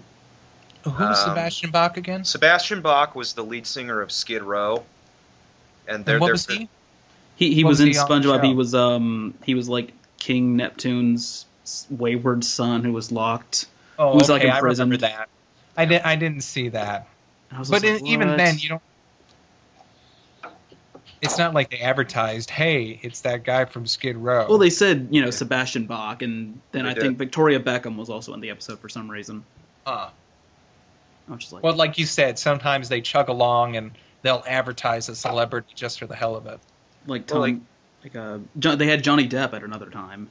Well, Johnny Depp. Yeah. Kids know who Johnny Depp is. Like, oh yeah, they're not going to know who Sebastian well, maybe I don't know about the youth of today, but little 9-year-old kids probably aren't going to know about Skid Row, Vocalist. Yeah. I really just meant that those were both terrible episodes. Yes. Yeah. They were specials, or advertised as specials. That's the thing. I miss specials that are actually specials and not just episodes.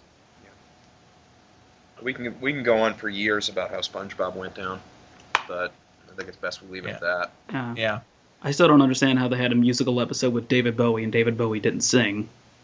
Oh, God, didn't that piss you off? I know. Got the late Davy Jones to sing a few, off-key bars. Couldn't get David Bowie. That. You had a Young Ones reunion, and you can't even get them to reunite for the Young Ones interviews, and they had the entire cast, but for a not very good episode. It's just a shame. Oh, and I have a question from Tumblr. Mm-hmm. Ask Ivy Shy and Pinkie Quinn asked, this is of course for Chad. What is your overall impression of season 2 of MLP so far? Would you still consider yourself a fan? I definitely consider. Yeah, I still consider myself a fan. It's funny, and there is definitely a rhythm that I've sort of noticed with the episodes. Last season, there wasn't. You couldn't make a bad episode. Until the last one, until the last one. Last one I didn't really dig because I don't know, all the ponies, they just didn't seem to act like they would. I'm still irate about the fact that Applejack is selling food at a party. Have you seen that one, or no? You probably haven't. I haven't. Okay, well I forget. But there's definitely a rhythm where it's like really good episode, and then it's an episode that just kind of irks me. Like there's an episode about, I don't know if any of you guys will recognize these names, but Mare Duell. I forget what the other one was. That just really kind of made me mad. But the Mare Duell episode was it goes bad. Yeah, it goes good. It goes good, bad, like horribly bad. Then it goes really great. It goes great and really great, and then kind of sloops down to good, and then another something will crop up that'll make me mad. So it's definitely this kind of up and down situation, which I sort of would have expected from the fact that you've got a transitional period from Faust leaving. Yeah. Just because I think she may have had a strong guiding hand of what was going on. I think she had a real strong guiding hand about what was going on Foster's and Powerpuff. And even Powerpuff. And then when she left, Chris Savino took over that show too. Yeah. What Foster's or Powerpuff? No, Powerpuff. Okay. Because I know she stayed with Foster's till the end. I know she kind of either directed or produced, or she did something with the big finale of Destination Imagination or something. Which is sort of interesting. You can kind of, I don't know if this is actually true, and I don't want to spread rumors or anything, but you can sort of see if Frankie is a sort of autobiographical. You know where I'm autobiographical character of Faust. And you can sort of see where she's always saying, well, I get tired easily. In fact, I had this one joke about McCracken, because I saw some of his earlier artwork. And like all early artwork, it's a little off model, it's shaky, it's not as crisp as later production. And I have it pictured in my head that him and oh God, why can't I remember his name? The guy who made Samurai Jack and the guy who made Tartakovsky and My Life as a Teenage Robot. Rob Renzetti. Renzetti. Yeah. I have a feeling. I imagine the studio atmosphere mimicking what was sort of Foster's home, you'd have them doing wacky stuff and Faust sitting down and actually doing stuff. That's just in my head. I don't know if that happened, It's just a setup for a joke. But, yeah, you can just sort of see the writing on the wall, maybe. Like, she may just be... She could have been burnt out. It happens to all of us. Very true. Yeah. But I like it. I'm still a fan. And like I said, I think the fans are the things that are propelling this series. And I think that when you have a bad episode like Mare Duel, that could leave, that leaves opportunities open for different stuff that happens, like callbacks or fan interpretations, which is the whole series now has become fan interpretations. If you're really into what's going on like amongst the fan community, especially on Equestria Daily, they've constantly had comics and theories. One thing I guess Bronies like to do is take a background character and give them a backstory and all these traits. Right. That's what happened with Derpy Hooves. And Dr. Hooves. And Dr. Hooves and Laura or the one that wants hands. And Bon Bon. So yeah, I'm still a fan. And there are still good episodes. There's still fantastic episodes. And even the episodes I don't like, I know that there are other people that do, and I'm glad they do that. I'm glad they like those episodes. There are episodes that I love and other people really hate. For example, one person wrote to me and said, can you critique Feeling Pinkie King? Because I really hate that episode. And I said, well, no, I actually like that episode, but... And they gave me a couple good reasons, and I said, yeah, I can see where you're coming from. So yeah, I think it's a good series still. People that like certain episodes, even if people don't like certain episodes, other people do, and I appreciate that, and and that's what's going to keep this series going. And by the way, that was my first episode, was Feeling Pinkie Keen, just because it was the only one On Demand had that was free. Because you have to pay for the other ones. That's a really weird one to kind of have for free. I would have gone with maybe Dragon Shy or oh wait, there was another one that was free. It was I can't remember the name of the episode. It's the one where Applejack and Rainbow Dash get really competitive with each other. Okay, that's a good one too. Because that also shows that these ponies aren't just, they're not farting rainbows in each other's faces and smiling and holding hooves and singing along and eating gumdrops and sunshine and all that stuff.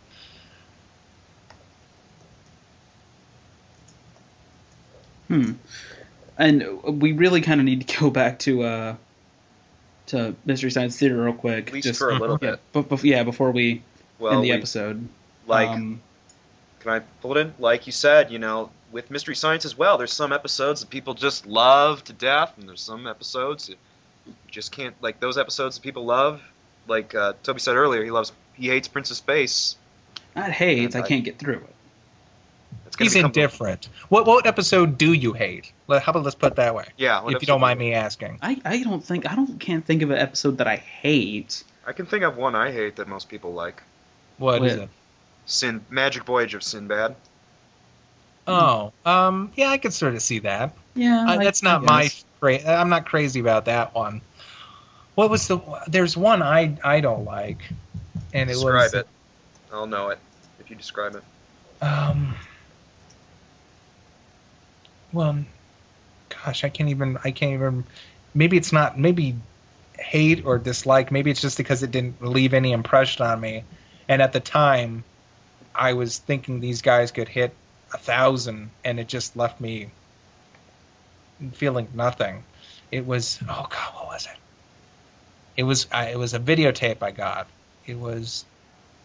Okay, we have Pod People, Ega, Amazing Colossal Man, Cave Dwellers, Brain That Wouldn't Die, Angel's Revenge. Angel's Revenge, I think. Angel's Revenge? That's the one with Jack Palance and it's the Charlie's Angels ripoff type thing. No, I love that one. I love that one. It was, give me a minute.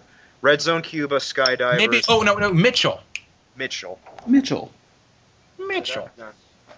Yeah, that one sort of just kind of, I don't know what that was. And even then, I see some clips on YouTube, and I think they're hilarious. I don't know what was it about that episode? Joel, that's the episode where Joel is leaving. Is that what it was? Yeah. Joel's final episode. Really? Yeah. Is that where that's from? Yeah. Huh. That's right. It is, isn't it? Mm-hmm. Well, maybe I'm repressing something. Mm-hmm. Don't go, Joel. There's room in my heart for two. He can't come back. He doesn't know how it works. Yeah. Well, it could be, I liked Mitchell, but maybe it's because, I knew Joel had left. It wasn't like, maybe it's because there's distance between these things. I don't know. I don't know. I just remembered the show. I just didn't dig I don't think I dig the movie. The movie with Jodan Baker being... It's another one where just grossly unappealing characters depicted on celluloid. Well, even then, I don't think that, what was happening, it wasn't like sci-fi. It wasn't really catching. It wasn't... There wasn't even any sci-fi element in that one, was there? Well, a lot of the Comedy Central episodes didn't have sci-fi, like Catalina Caper and Side Hackers. Yeah. They hadn't gotten... The edict that you have to do sci-fi movies didn't come down until they moved to the Sci-Fi Channel. Okay, well, you got to realize that I started out with that. Right. So maybe in retrospective, that's what I meant by saying I was expecting them to hit it out of the park, and it just fizzled for me because I wasn't... I guess I didn't pick up the pace at the time of sort of that comedy and that... I don't know. It just didn't hit me that well. Yeah. Mm-hmm. Yeah, that's definitely a movie where the riffs aren't they're good. They're not spectacular. The movie is not dull, but it's not interesting. Mm-hmm. But the host segments really outweigh the film. Yeah. Kind of like Laser Blast, which we talked about on the last show we did, where. Yeah.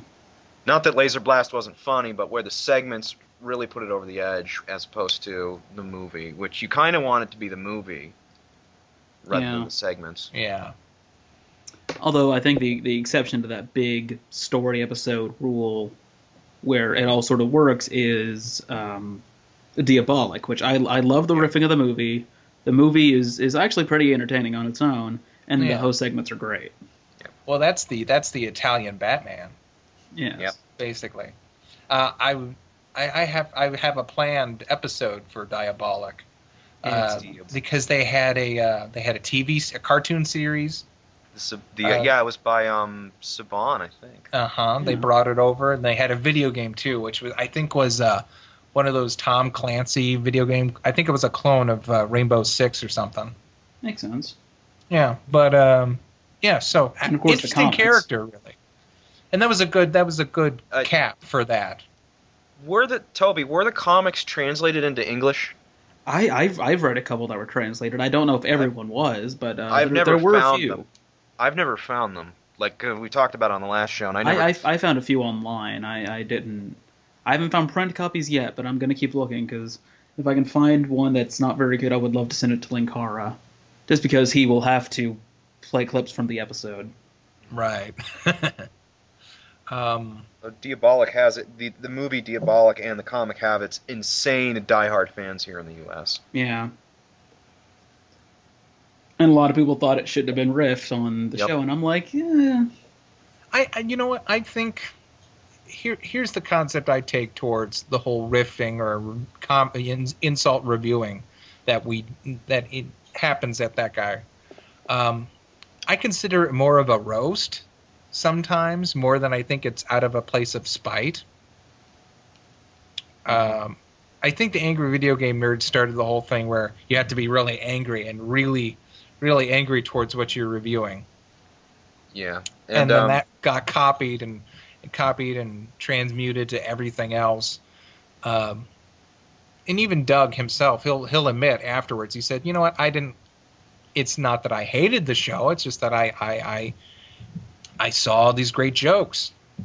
And then anything can be joked about. That's how you keep some things alive. Right. By parodying them and joking about them and spreading the word about them. The problem is when you get people that just go, man, that sucked, and they don't watch it. They just they think they're funny, and they want to copy Angry Video Game Nerd, and they want to copy like X Play, and they don't play it. They play it for a minute, and all they do is just swear and say, wow, this really sucks, basically. It's like what they did with South Park. Like I said, South Park became famous, and then all these other people tried to copy what they thought made South Park good, but they failed miserably because they didn't have the core that made it good. Right. They didn't have the humor stylings to pull it off. Which a lot of, if you look online and look at a lot of these kind of fan riffings, a lot of them have that problem of they are unbelievably cynical. And Mike, who's doing MFT, who couldn't be here for this podcast, his is really not cynical. I think that's why his version works. Right. But you look at just like something that you riffed with your friends and then you put online, you know, most of the jokes are just really cynical. And you're like, well, if you didn't like the movie so much, why are you watching it? Yeah. Well, no, I think sometimes it's a lot of coming from observation. Which, for example, if you want to go back to riff tracks, one I think is a really great set of riff tracks is the whole Lord of the Rings trilogy. Mm-hmm. And it's clear that that they love it. You know, they love they have at least they admire the material for what it is, if not like it for being what it is. No, they like it. Well, I know Kevin Murphy was a Tolkien geek in college, so. Yeah, so it's not coming from a place of I'm being cynical, just be mean. I'm sort of making an observation. I want to sort of kind of be funny about it. It's out of good humor. Like I said, I consider it more of a roasting than I do of an attack. Yeah. And I'm not saying that the Mystery Science Theater guys do well. I'm saying it's the people, like you said, it's the people that watch it and think that it's just all about insulting and just tearing something apart. Yeah. Yeah, a lot of guys on YouTube think that's the key to humor, and I honestly don't think they could be any more wrong. Yeah. You have to be... I mean, you can be a little insulting if it's bad enough, but you really have to know when it's right. Well, and you can be insulting even if at the end of the day you really truly love it. Yeah. Like you can crack. Yeah, it's when you hate it and you're insulting is when it kind of gets annoying. Well, and it's also where you get sloppy too. Yeah. Because you just think, well, maybe as long as I keep the energy going, then it'll be funny or it'll be compelling.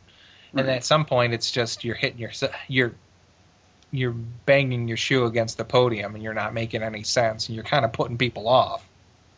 I think PBG Gamer said it best. You know, make legitimate complaints.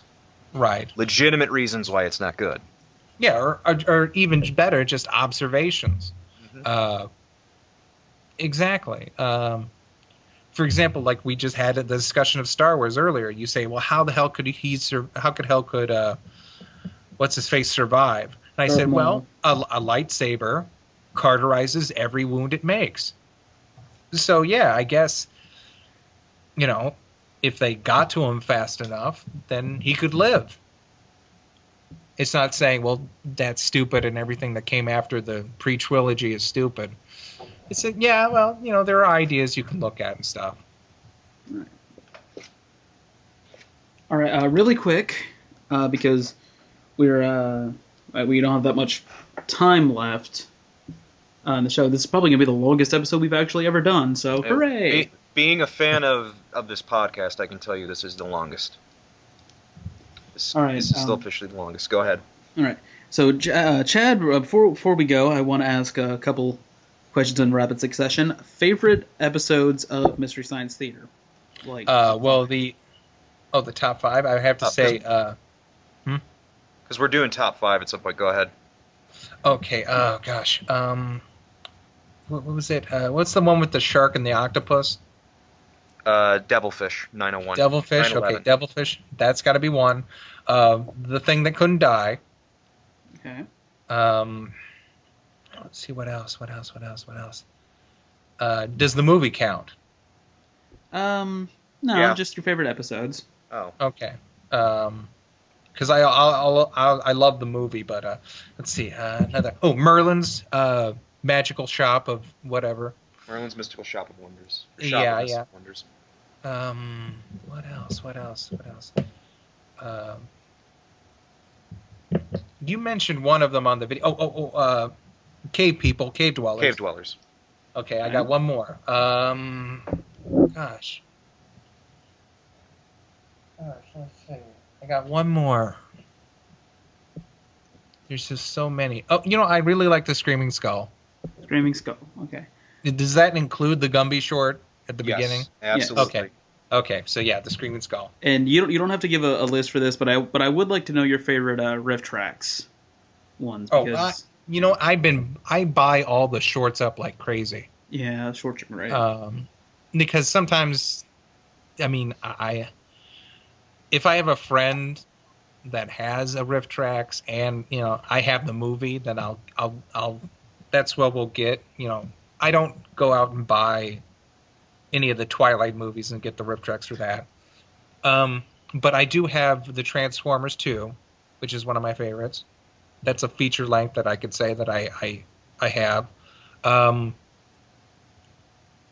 like if I had to choose some shorts, I'd say, oh God, what's the one where the kid, his room comes alive and teaches him how to clean up? I know what you're talking about, but I can't remember the name of it. I should know, but I don't. Okay, well that's the one. Again, I'm more interested in shorts. Oh, the witch that teaches everyone about value purchasing. Yeah. And instant milk and the zucchini and all that stuff. Wait, I don't have to pick 5. Just basically whatever you like. I go through the shorts like crazy. Any short, every month I have a budget of $5 that I throw into just buying shorts. I need to start budgeting how I buy riff tracks, because I don't have that many, but I need to get more because I have the movies now, so I need to get the riff tracks to go with them. Like, I need to get Highlander. I need to get Harry Potter 1, because I've had Harry Potter 2 and the riff tracks for a while, and that's probably my favorite. Oh, riff you know tracks. what? I've also supported that guy with the glasses when they won the riff tracks contest, and I have the Batman. What is it? Batman and Robin, is it? No. It's Batman Forever. Yeah, Batman Forever, I think. Yeah, I have the Batman Forever. That's a pretty good one. Yeah. Yeah, I need to do that one again. Yeah, that's actually a really good one. So yeah, that's another favorite. Okay. Well, I can't really think of anything else to bring up. I mentioned earlier that Kevin Murphy used to be a Tolkien geek because he mentioned it in his book Year at the Movies. Have you ever read any of the books by the cast or anything? No, I'm afraid I haven't. I highly recommend Year at the Movies. If you can get your hands on it, it's a great read.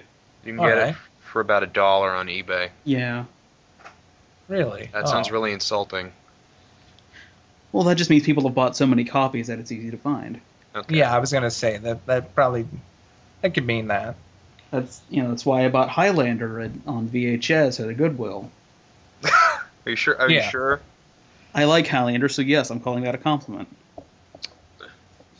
And that's also why there's always a copy of Men in Black in there every time I go in there. Oh God, just a sad story. There's I go to this dollar store, for like cheap chocolate, and sometimes they have these really, really cruddy videos. I picked up one that was about Pat Miranda or Pat Morita? Yeah. It's sort of, I guess it's a TV pilot. It's called House of Luck, Luck. It's where he gives out fortune cookies, and it's an anthology where these people get a fortune and it has something to do with their life. Anyway, there is a stack of Men in Black 2 that has been sitting there since I've started going there, and no one buys it. And it's just sitting there, and it's just collecting dust. I like Men in Black too. But this is VHS. This is where it's one of those things where some people don't think the movie's so hot, and it was that transitional period between everyone finally breaking down and buying a DVD player. Mm-hmm. What was the contingency of Joy of Luck or House of Luck? I don't. One of them is really. It sounds like a family comedy until you read one of the. You want me to see if I can get the DVD? No, I was asking you like there was more to the story that you were telling. Yeah, I was just saying. Sometimes I find weird little movies that people just drop. Yeah, not people, but they find, I guess, a supply that's sitting in some back room, and they just dump them all there. I gotta start going to the stores you're going to. Well, it's just the 99-cent store. We don't have that's what it's called. Here. Oh. We don't have the Goodwill in the Midwest. Oh, I guess we have them in the Southwest. We have the Dollar General. That would be you, Toby. Well, we have Goodwill here, and there's a bunch of them, especially since the economy's right. all but collapsed. Do you have the Dollar Tree?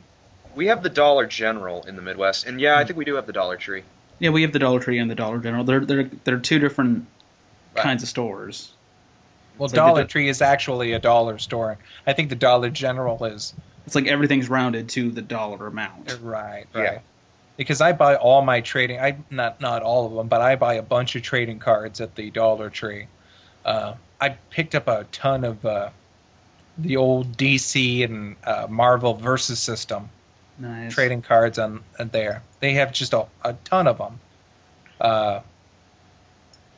So yeah, I lurk around Goodwills and dollar stores and stuff like that, and eBay, of course. Yeah, I do the same thing because I do cosplay, so I gotta find cheap ways to put stuff together. Like I'm making a Ghostbusters PKE meter out of a paint scraper, a little box that contains like a picture hanging kit, and glow sticks and googly eyes that I'm going to paint to look like rivets.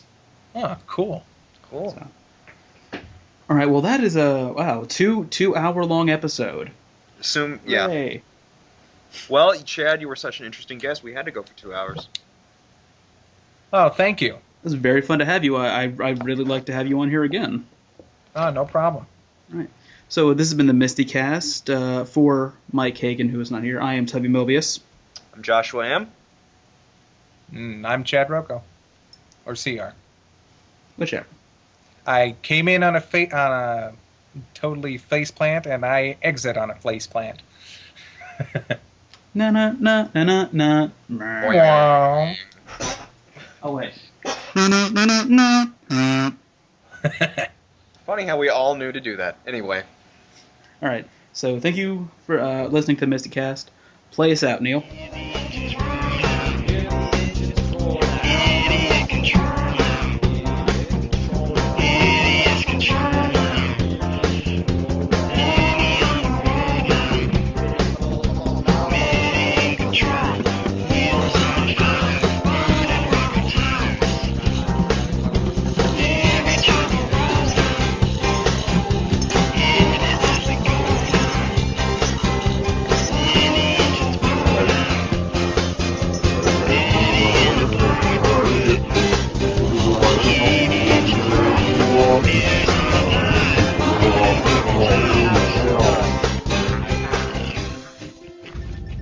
stinks.